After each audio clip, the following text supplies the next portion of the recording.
नृत्य वाली का ये भाषा किस ओर इशारा करती है? क्या भगवा कपड़े पहनने से कोई योगी हो जाता है क्या?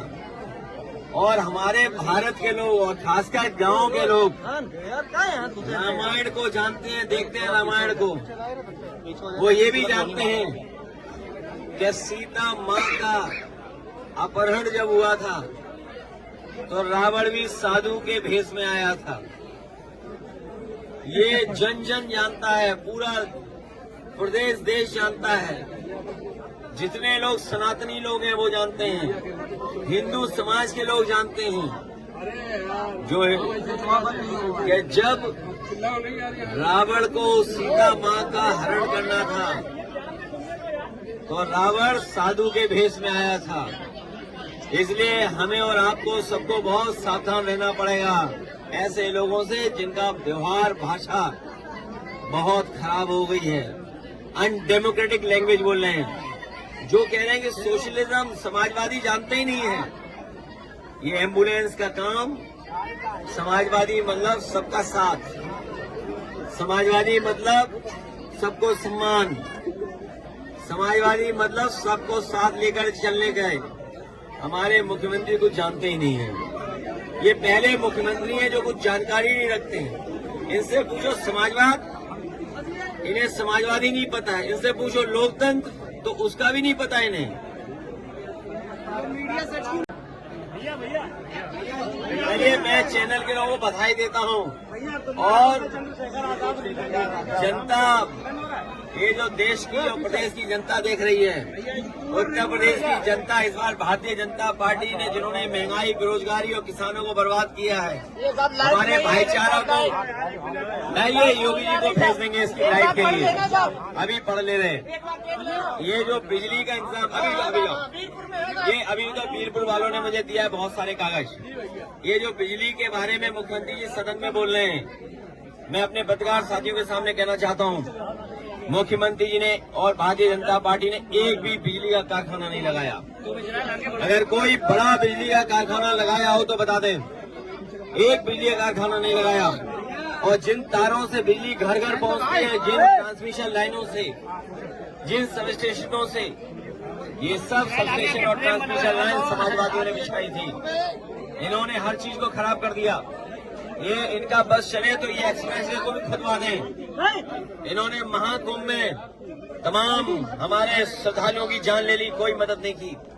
मैं आपके सामने बड़ी जिम्मेदारी के साथ कहना चाहता हूं, जितने भी श्रद्धालु जिनकी जान गई है, सरकार मदद करे, 50-50 लाख उसकी पहुंचाए घर परिवार वालों के लिए, और उनकी भी मदद करे जो एक्सीडेंट में जिनकी जान चली गई, जो आए थे, जो स्नान करने आए थे, घर लौटे, जब जान चली गई तो उनकी भी मदद सरकार करेगी। भैया अब्दुल्ला है कि जिस तरीके से कोर्ट ने पक्ष में फैसला लिया है, सभी लोगों के कोर्ट केस भी खत्म करेगा।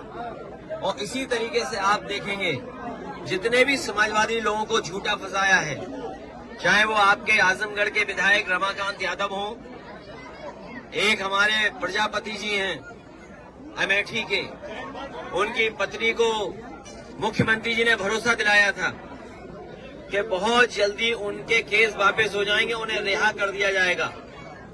मुख्यमंत्री जी ने खुद बुला करके, जो हमारी सरकार में मंत्री थे जिन्हें जेल भेज दिया गया, उनकी पत्नी को खुद आश्वासन दिया है मुख्यमंत्री ने कि बहुत जल्दी जेल से छुड़वा देंगे।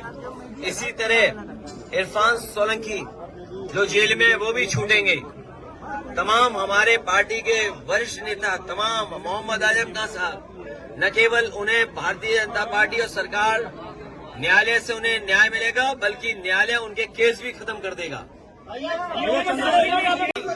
मैं अपने नौजवानों से, गरीबों से अपील करूंगा कि उत्तर प्रदेश में समाजवादियों ने नए काम करके दिखाए थे। चाहे वो एम्बुलेंस जो गांव-गांव जाती है मदद करने, वो समाजवादी एम्बुलेंस है। हमारे मुख्यमंत्री को होश ही नहीं है कि समाजवादी शब्द कॉन्स्टिट्यूशन का है, और इसलिए हम लोगों ने बनाया था ये 100 नंबर और एम्बुलेंस की सेवा, जिससे गांव गरीब अपने घर पर मदद ले लें उनसे।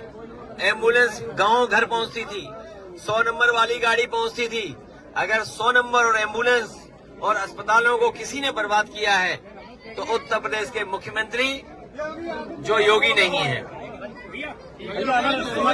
पिछले 9 बजटों में अगर हम देखें तो हमारे किसानों के लिए कुछ नहीं सरकार कर पा रही है, और अगर किसानों के लिए कुछ किया होता तो अभी तक की डबल इंजन की सरकार में गांव की तस्वीर कुछ और होती। यही सरकार जो खाद नहीं दे पा रही है, ये सरकार समय पर बीज उपलब्ध नहीं करा पा रही है, यही सरकार बीजेपी की कीटनाशक दवाइयां नहीं दे पा रही है।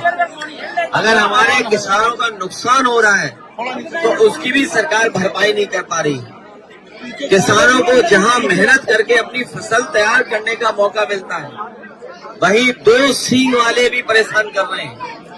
हर खेत की रखवाली करनी पड़ रही है, और हमारे बड़े पैमाने पर बेरोजगारी है। 9 साल में इस सरकार ने नौजवानों को नौकरी रोजगार नहीं दिया। सोचिए आप, अगर नौजवान को नौकरी और रोजगार नहीं मिलेगा तो उनका भविष्य क्या है, और अगर नौजवानों का भविष्य नहीं है तो हमारे समाज का, प्रदेश का, देश का भविष्य अच्छा नहीं हो सकता है। मैं देख रहा हूं कि विधानसभा में बैठ करके भारतीय जनता पार्टी के लोग झूठ बोल रहे हैं।